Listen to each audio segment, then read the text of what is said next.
किया है। अब उसका इतिहास कहता हूँ, ध्यान से सुनो। सुंदर काशीपुरी नगरी में एक अत्यंत निर्धन ब्राह्मण रहता था। वह भूख प्यास से बेचैन हुआ नित्य पृथ्वी पर घूमता था। ब्राह्मणों से प्रेम करने वाले भगवान ने एक दिन उस ब्राह्मण को दुखी देखकर एक बूढ़े ब्राह्मण का वेश धरकर उसके पास जाकर आदर से पूछा, हे विप्र, नित्य दुखी होकर पृथ्वी पर आप क्यों घूमते हो? हे श्रेष्ठ ब्राह्मण, यह सब मुझसे कहो, मैं सुनना चाहता हूँ। ब्राह्मण बोले, मैं एक निर्धन ब्राह्मण हूँ, भिक्षा के लिए पृथ्वी पर घूमता हूँ।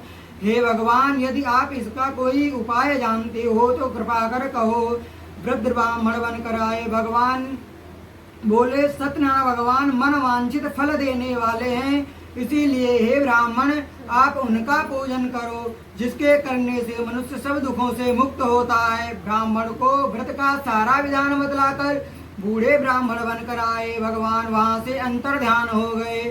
ब्राह्मण ने मन में संकल्प किया कि जिस व्रत को वृद्ध ब्राह्मण ने बतलाया है, मैं उसे अवश्य करूंगा। यह निश्चय करने पर उसे रात्रि में नींद नहीं आई और वह सवेरे उठकर श्री सत्यनारायण भगवान के व्रत का निश्चय करने भिक्षा के लिए चला।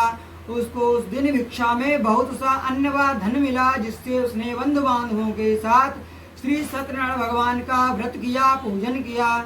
इसके करने से वह ब्राह्मण सब दुखों से छूटकर अनेक प्रकार की संपत्तियों से युक्त हुआ। उस समय से वह ब्राह्मण हर मास को व्रत करने लगा।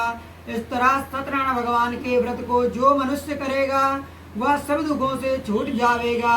इस तरह सत्य नारद जी से नारायण जी का कहा हुआ यह व्रत मैंने तुमसे कहा है।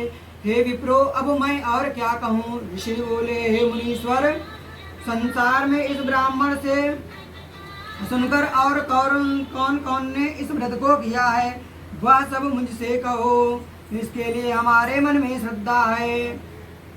श्री सूत जी बोले, हे मुनियों, जिसने इस व्रत को किया है उसका वह सब सुनो।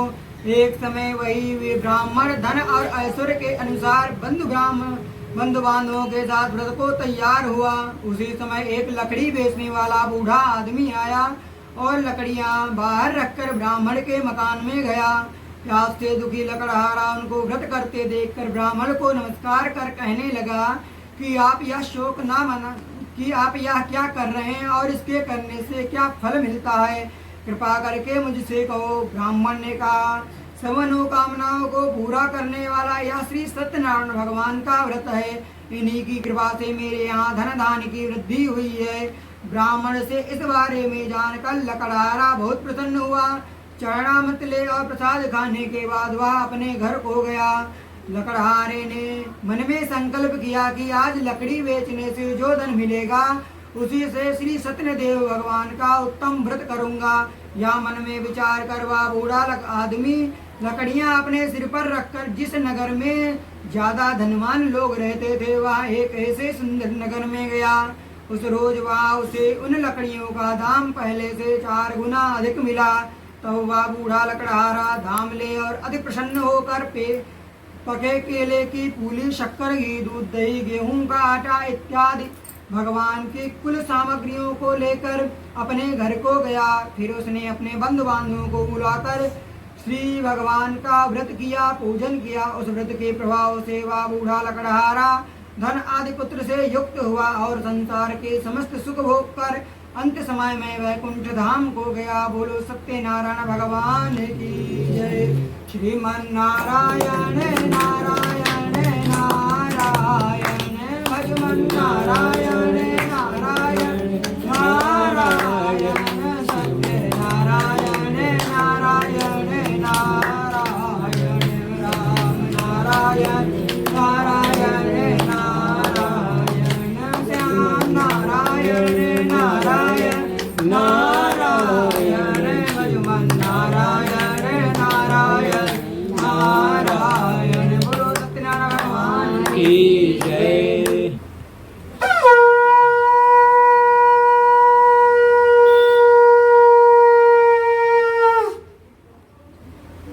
समय में उल्कामुख नाम का एक बुद्धिमान राजा था। वह सत्यवक्ता और जितेंद्रिय था।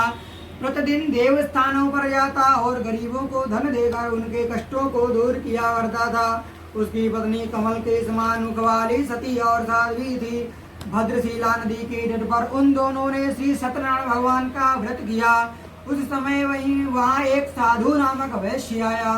उसके पास व्यापार के लिए बहुत साधन था। वह नाव को किनारे पर ठहराकर राजा के पास गया और राजा को व्रत करते हुए देखकर विनय के साथ पूछने लगा, हे राजन, भक्ति युक्त चित्त से आप यह क्या कर रहे हैं? मेरी सुनने की इच्छा है, सो आप यह कृपा करके मुझसे कहो। राजा बोले, हे साधु, अपने बांधवों के साथ पुत्र आदि की प्राप्ति के लिए यहाँ महाशक्तिमान भगवान श्री सत्यनारायण का उत्तम व्रत व पूजन किया जा रहा है। राजा के वचन सुनकर साधु आदर से बोला, हे राजन, मुझसे इस व्रत का सब विधान कहो, क्योंकि आपके कथानुसार मैं भी इस व्रत को करूँगा। मेरी भी कोई संतान नहीं है और इसे करने से निश्चय ही होगी। राजा से व्रत का सब विधान सुनकर व्यापार से निवृत्त हो वह अपने आनंद के साथ अपने घर को गया। साधु ने अपनी स्त्री को संतान देने वाले इस व्रत का समाचार सुनाया और कहा कि जब मेरे संतान होगी तो मैं इस व्रत को करूँगा।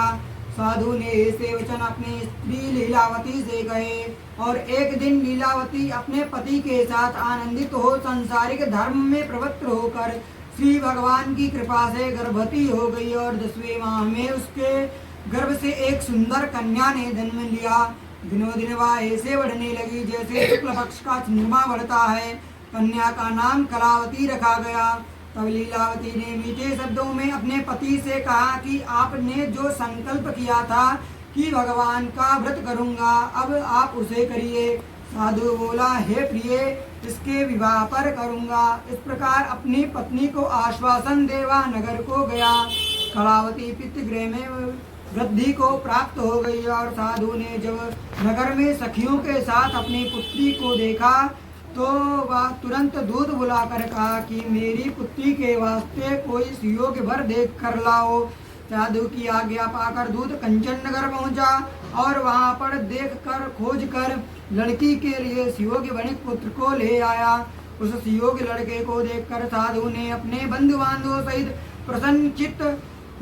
प्रसन्नचित अपनी पुत्री का विवाह उसके साथ कर दिया। किंतु दुर्भाग्य से विवाह के समय भी व्रत को करना भूल गया। तब श्री भगवान क्रोधित हो गए और श्राप दिया हे साधु, तुम्हें दारुण दुख प्राप्त होगा। अपने कार्य में कुशल साधु बनिया जमाता सहित समुद्र के समीप रत्नसारपुर नामक नगर में गया और वहां दोनों ससुर जमाई राजा चंद्रकेतु के राज्य में व्यापार करने लगे। एक रोज भगवान सत्यनारायण की माया से प्रेरित चोर राजा का धन चुरा कर भागा जा रहा था, किंतु राजा के दूतों को अपने पीछे आता देखकर चोर ने घबरा कर भागते हुए राजा का धन वहीं छुपा कर रख दिया जहां वो दोनों ससुर जमाई ठहरे हुए थे। जब दूतों ने उस साधु के पास राजा के धन को रखा देखा तो वह दोनों को बांध कर ले गए और प्रसन्नता से राजा के समीप जाकर बोले, हे राजन, हम उन दोनों चोरों को पकड़ लाए हैं, कृपया आगे की आज्ञा दें। तब राजा की आज्ञा से उनको कठोर कारावास में डाल दिया गया और उनका जो धन था वह भी सब छीन लिया गया। भगवान के श्राप से उनकी पत्नी भी बहुत दुखी हुई। घर में जो धन रखा था उसे भी चोर चुरा कर ले गए। शारीरिक व मानसिक पीड़ा तथा भूख प्यास से अति दुखित हो अन्न की चिंता में कलावती एक ब्राह्मण के घर गई। वहाँ उसने सत्यनारायण भगवान का व्रत होते देख फिर कथा सुनी तथा प्रसाद ग्रहण कर रात्रि को घर वापस आई। माता ने कलावती से पूछा, हे पुत्री, अब तक तुम कहाँ रही व तेरे मन में क्या है? कलावती बोली, हे माता, एक ब्राह्मण के घर में श्री सत्यनारायण भगवान का व्रत होते देखा। कन्या के वचन सुनकर लीलावती को व्रत की याद आई और उसने भगवान के पूजन की तुरंत तैयारी करी। लीलावती ने परिवार और बंधुओं के साथ श्री सत्यनारायण भगवान का व्रत किया, पूजन किया और वर मांगा कि मेरे पति और दामाद शीघ्र ही घर आ जावें। साथ ही यह प्रार्थना की कि हम सबका अपराध क्षमा करो। श्री सत्यनारायण भगवान इस व्रत से संतुष्ट हो गए और राजा चंद्रकेतु को स्वप्न में दर्शन देकर कहा कि हे राजन, प्रातः ही उन दोनों वैश्यों को छोड़ दो और उनका जो धन लिया है उसे भी वापस कर दो। अगर ऐसा नहीं किया तो मैं तुम्हारा धन, राजपुत्र आदि सभी कुछ नष्ट कर दूंगा। राजा से ऐसा वचन कहकर भगवान अंतर ध्यान हो गए। प्रातःकाल राजा चंद्रकेतु ने सभा में अपना स्वप्न सुनाया। फिर दोनों वणिक पुत्रों को कैद से मुक्त कर सभा में बुलाया। दोनों ने आते ही राजा को नमस्कार किया और राजा मीठे वचनों से बोले, हे महानुभाव, भावी बस ऐसा कठिन दुख तुम्हें प्राप्त हुआ है, किंतु तुम्हें अब कोई भय नहीं है। ऐसा कहकर राजा ने उनको नए नए वस्त्राभूषण पहनाए तथा उनका जितना धन लिया था उससे 2 गुना धन देकर उनको आदर के सहित विदा किया। दोनों वैश्य अपने नगर को चल दिए। बोलो सत्यनारायण भगवान की जय। श्रीमन्नारायण नारायण नारायण भजमन नारायण नारायण नारायण सत्य नारायण नारायण नारायण हो राम नारायण नारायण नारायण श्याम नारायण नारायण नारायण भजमन नारायण नारायण नारायण। बोलो सत्यनारायण भगवान की जय।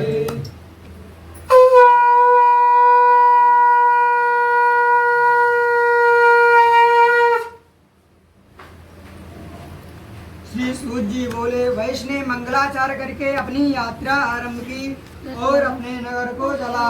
उसके थोड़ी दूर निकलने पर दंडी वेशधारी श्री सत्यनारायण भगवान ने उनसे पूछा, हे साधु, तेरी नाव में क्या है? अभिमानी वणिक हंसता हुआ बोला, हे दंडी, आप क्यों पूछते हो? क्या धन लेने की इच्छा है? मेरी नाव में तो बेल पत्ते आदि भरे हुए हैं।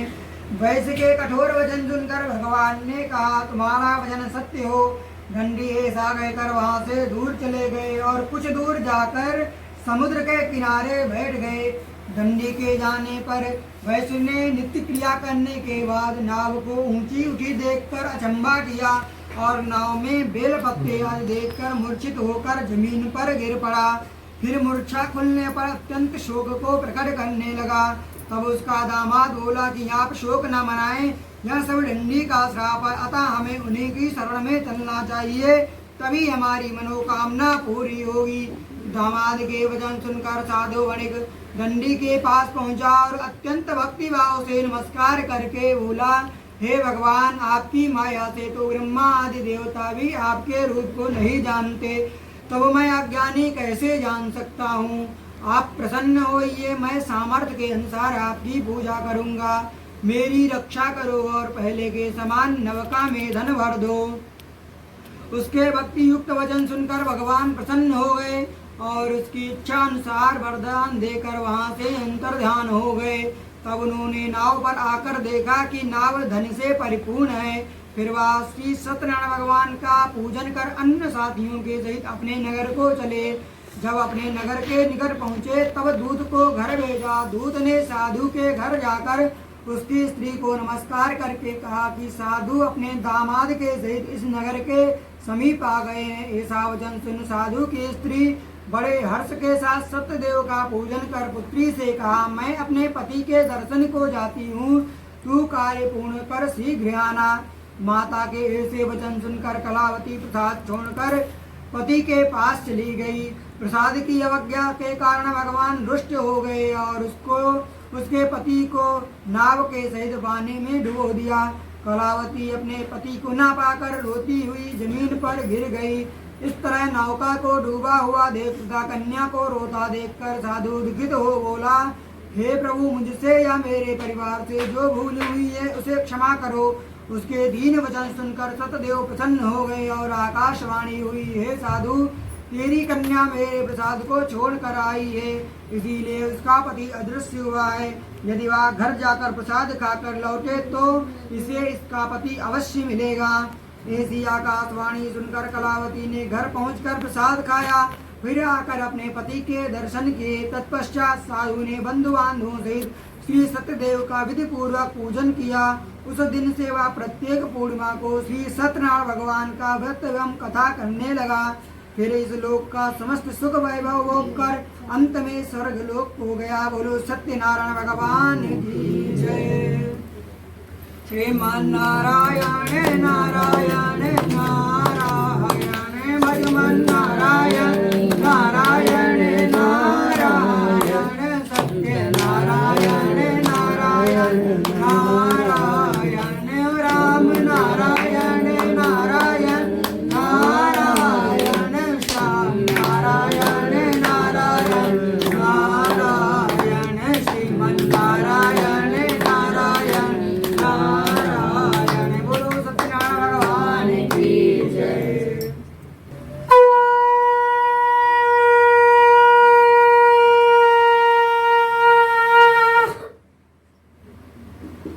एक कथा कहता हूँ सो सुनो। प्रजापालन में लीन तुंगसध्वज नाम का एक राजा था। उसने भी भगवान का प्रसाद त्याग कर बहुत ही दुख पाया। एक समय वन में जाकर वन्य पशुओं को मारकर बढ़ के नीचे आया। वहाँ उसने ग्वालों को भक्ति भाव से बांधवों सहित श्री सत्यनारायण जी का पूजन करते देखा, किंतु राजा ने अभिमानवश ना तो वहाँ गया ना ही भगवान को नमस्कार किया।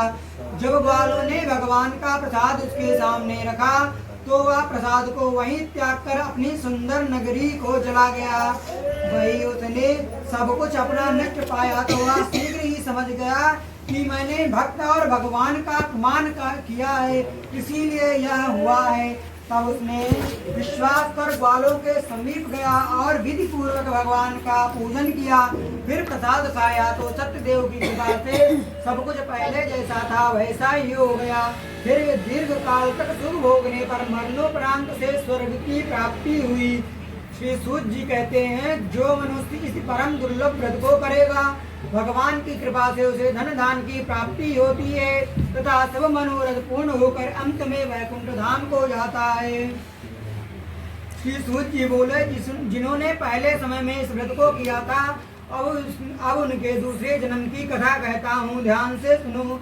वृद्ध शतानन नामक ब्राह्मण ने अगले जन्म में सुदामा का जन्म लेकर मोक्ष को पाया। उल्कानुमुख नाम का राजा अगले जन्म में श्री राम को पुत्र रूप में प्राप्त कर वैकुंठ धाम को गए। राजा साधु नामक वैष्णव अगले जन्म में राजा मूर्धध्वज बनकर अपने पुत्र को सिर चीर कर श्री कृष्ण को समर्पित कर मोक्ष को पाया।